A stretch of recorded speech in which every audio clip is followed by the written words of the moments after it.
ACL tier को बिना surgery से कैसे ठीक कर सकते हैं, मैं इसी बात तो दोस्तों ACL सर्जरी बड़ी ही कॉमन है, बहुत लोगों को आती है, किसी को ग्रेड 1, ग्रेड 2, ग्रेड 3। अब उसको बिना सर्जरी के ठीक किया जा सकता है। उन्हीं इंजरीज को ठीक किया जा सकता है जो लोअर ग्रेड की है। सो बिना सर्जरी के ठीक करने के लिए सबसे पहले दोस्तों होती है एक्सरसाइजेज कि ACL हीलिंग रिहेबिलिटेशन। अब ये एक्सरसाइजेज नॉर्मल एक्सरसाइज से डिफरेंट है, मतलब ACL ठीक करने के लिए एक्सरसाइजेज करनी है, पर कौन सी एक्सरसाइज करनी है वो इंपॉर्टेंट है। और इसको अगर आप पूरी तरह से ठीक करना चाहते हैं तो उसका हीलिंग रिहेबिलिटेशन शेड्यूल होता है, जो कि कम से कम 4 से 5 महीने चलता है और धीरे धीरे हम इंक्रीज करते रहते हैं एक्सरसाइजेज। अब वो एक्सरसाइजेज दोस्तों सिर्फ हमारे पैरों की नहीं होती, उसमें हमारी स्पाइन भी इन्वॉल्व है, कोर भी इन्वॉल्व है, हिप भी इन्वॉल्व है, नी के अराउंड की मसल्स भी इन्वॉल्व है, काफ भी इन्वॉल्व है, सारी की सारी लोअर बॉडी पूरी इन्वॉल्व है। वो ढंग से हम एक्सरसाइज करेंगे तो हमारा ACL 100% तक ठीक हो सकता है। ये रिहेबिलिटेशन कोर्स एक वीडियो में बता पाना मुश्किल है, कौन सी एक्सरसाइज करनी है, कौन सी एक्सरसाइज नहीं करनी है। आप या तो हम लोगों को संपर्क कर सकते हैं और हम आपको ऑनलाइन सिखा सकते हैं। सबसे बेस्ट तो ये रहता है कि मेरे फिजियोथेरेपिस्ट आपको ACL रिहेबिलिटेशन कोर्स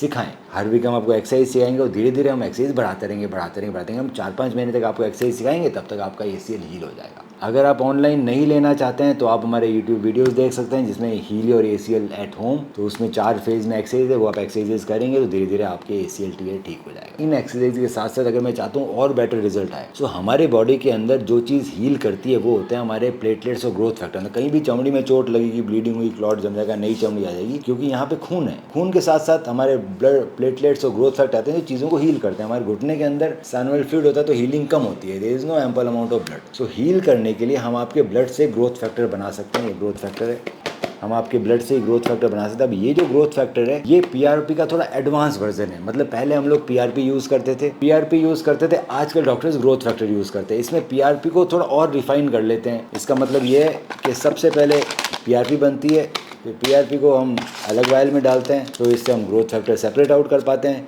फिर इसमें फिल्टर लग जाता है जो इसके WBC को छान लेता है। तो ये जो ग्रोथ फैक्टर है इससे आपको रिजल्ट बेटर मिलता है और पेन कम होता है जब ये लगता है। ये 3 बार लगाए जाते हैं दोस्तों, और इसके साथ साथ ACL हीलिंग रिहैब चलता है। बिना ACL हीलिंग रिहैब के बिना 4 से 5 महीने एक्सरसाइजेस करें, और एक्सरसाइजेस बढ़ाए हुए साइंटिफिकली, नॉर्मल नहीं। ACL की हीलिंग एक्सरसाइज अलग होती है। आपका कोई भी ACL टीयर ठीक होना मुश्किल है। तो अगर आपको ग्रोथ फैक्टर या ACL के बारे में और जानकारी चाहिए, या आपकी इंजरी कैसे ठीक हो सकती है, सर्जरी की ज़रूरत है नहीं है, कौन सी एडवांस सर्जरी होती है, तो आप हमें अपने हमारे व्हाट्सअप कर सकते हैं। उसकी डिटेल में स्टडी करके मैं बताऊंगा सबसे अच्छा इलाज क्या रहेगा आपके लिए। अगर आपने ग्रोथ फैक्टर अपने डॉक्टर से लगवा लिया है तो आप हमें ACL रिहेबिलिटेशन के लिए कांटेक्ट कर सकते हैं। हम आपका ACL रिहैब ऑनलाइन करा देंगे। अगर आप हमारे पास आना चाहते हैं, नीचे वाले दिए हुए नंबर पे आप मैसेज कीजिए और फिर आप आके मेरे से मिल सकते हैं।